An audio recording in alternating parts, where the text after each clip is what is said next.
Ketika kita menggunakan Zoom untuk media presentasi pembelajaran, lebih mudah digunakan di PC atau di laptop daripada di HP. Karena kalau di HP kita cuma bisa share wajah, atau kalau misalnya mau men-share tulisan menggunakan kamera belakang, lebih jernih kamera HP.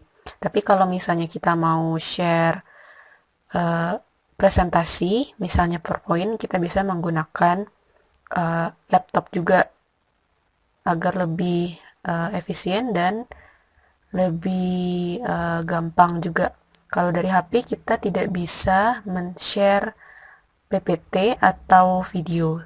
Tapi kalau pakai laptop bisa. Bagaimana caranya? Jadi eh, yang pertama kita harus pastikan internet nyambung dulu.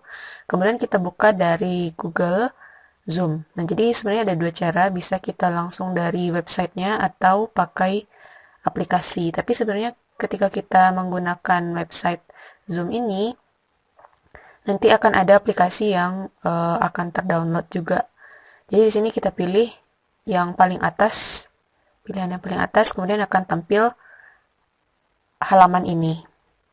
Kalau misalnya kita belum sign in atau belum mendaftar, kita bisa daftar dengan cara mengklik ujung kanan atas ini yang sign up, it's free.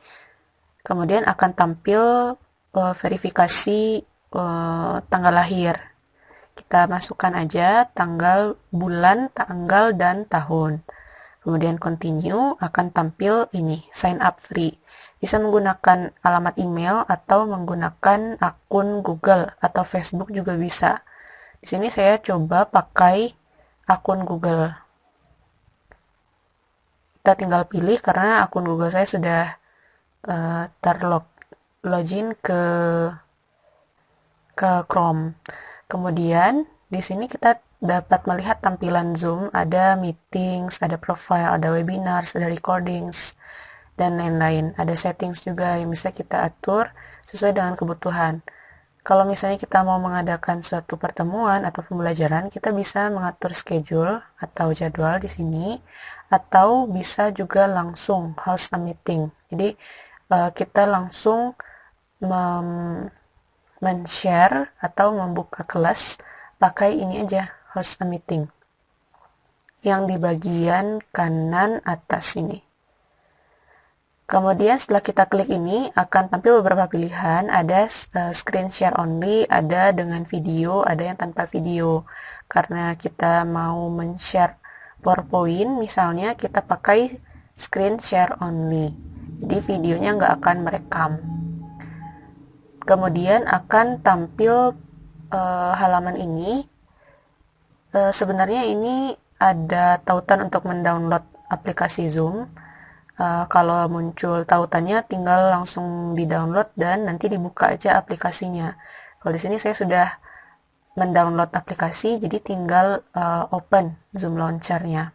Setelah saya klik ini, akan muncul pilihan seperti ini. Jadi mau membagikan layar yang seperti apa? Apakah keseluruhan screen, atau hanya di Google, atau kita membagikan PowerPoint. Bisa juga nanti kalau misalnya mau membagikan video, berarti kita pakai yang screen. Kalau kita membagikan PowerPoint, kita pilih PowerPoint mana yang mau kita bagikan. Pastikan dulu PowerPoint-nya terbuka, sudah dibuka dan udah ada di taskbar. Kemudian kita pilih, misalnya saya pilih larutan penyangga. Kemudian akan langsung muncul ke tampilan si PowerPoint. Nah, ini udah men-share ke Zoom tadi. Tapi kalau kita lihat di sini ya, ada beberapa taskbar. Ada join audio ini untuk menghidupkan mikrofon. Nah, kalau misalnya mikrofon laptopnya menghasilkan suara yang kecil, kita bisa pakai mikrofon dari headset.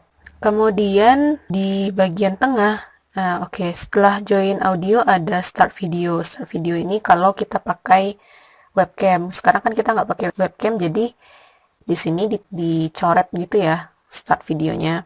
Kemudian lanjut ada manage participant. Di sini ada tulisannya cuma satu partisipan ya. Artinya yang berada pada konferensi ini baru satu orang, yaitu saya sendiri penyelenggaranya. Ini ada news share dan ada resume share. Kalau misalnya resume share artinya screen ini nggak lagi di pause gitu ya. Jadi di tampilan HP anak-anak itu nanti akan kelihatan seperti ini saja.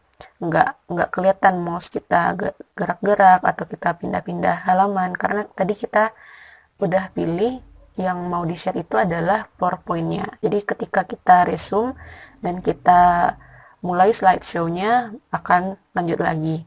Kemudian di bagian more ini nanti untuk menghentikan atau menyelesaikan konferensi. Kita lihat dulu yang manage participants, bagaimana cara kita mengundang yang lain supaya dia bergabung ke kelas kita. Kita bisa klik di bagian manage participant. Di sini kelihatan hostnya itu saya. Jadi di sini baru satu orang dan host ini adalah yang menyelenggarakannya, yang membuat meeting ini. Cara kita untuk membagikan dengan anak-anak bisa dengan mengklik invite. Jadi invite ini untuk mengundang, kemudian mute ini untuk suara, mematikan suara. Nah, setelah kita klik invite, bakalan tampil halaman seperti ini.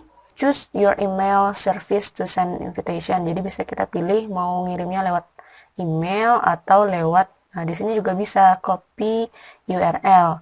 Kalau saya coba pakai copy URL, kemudian kita paste URL-nya di misalnya di grup atau di Telegram. Setelah di share, kemudian siswa akan klik link tersebut dan langsung terhubung ke Zoom.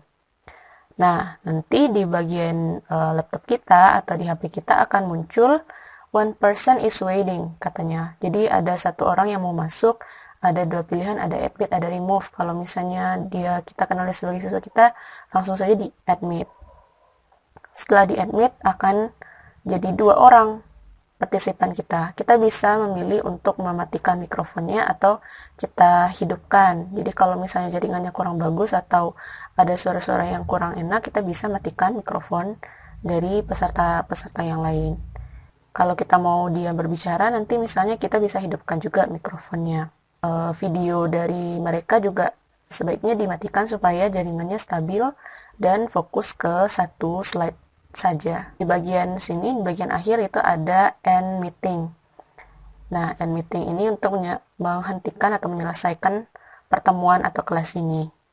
Nah, jangan khawatir ketika kita men-share PowerPoint, yang bagian sini ini nggak akan kelihatan, kotak dialog dari Zoom-nya tidak akan kelihatan. Yang kelihatan cuma PowerPoint-nya saja. Nah, kalau misalnya kita sudah klik end meeting, akan muncul kotak dialognya, apakah memang akan dihentikan atau kita pergi aja. Kalau kita pergi berarti meetingnya masih berlanjut tanpa kita di sana. Kalau misalnya kita mau hentikan keseluruhan, kita bisa end meeting for all. Atau kita juga bisa menggunakan aplikasi yang sudah kita download tadi langsung aja. Yang penting laptop kita sudah tersambung ke internet. Jadi kita klik di aplikasi kita Start Zoom, kemudian signing in. Nah, kita akan kembali ke halaman Chrome atau browser. Kita pilih akun yang mau kita pakai. Dan seperti yang tadi, jadi langsung aja kita klik open URL Zoom Launcher. Nah, akan muncul tampilan seperti ini. Ini lebih mirip ke tampilan di handphone sebenarnya. Cuma fungsinya mirip ya, sama saja. Jadi kalau kita mau mengadakan suatu pertemuan, kita klik meeting. Saya coba yang new meeting. Nah, nanti akan langsung otomatis muncul kamera kita hidup ya. Jadi kamera kita hidup, jadi langsung ke video call. Kalau misalnya kita tidak mau menggunakan video, kita bisa lakukan ini. Kita klik unmute atau stop video di sini. Sehingga nanti dia tercoret seperti ini, artinya kamera kita sudah tidak aktif lagi. Kita bisa share screen, pilih share screen sebelah sini. Ya, di sini kita ambil, kalau misalnya mau PowerPoint tadi bisa ya, langsung aja ke file PowerPoint-nya. Tapi kalau misalnya mau men-share video, misalnya kita ambil yang screen ini, kita pilih screen. Nah, dia langsung merekam atau membagikan apa yang ada di layar kita. Nah, kalau misalnya kita mau membuka suatu video, langsung saja kita buka melalui Explorer, kemudian dicari videonya, langsung ditampilkan, dan nanti akan yang share video ini bisa ya ternyata. Nah, jadi kita juga bisa ada pilihan men-share suara dari si video melalui laptop, tapi ini agak kurang jelas juga sih suaranya, tergantung laptop masing-masing. Nanti dicek aja dulu sebelum memulai presentasi dengan siswa. Sekian, semoga membantu. Assalamualaikum warahmatullahi wabarakatuh.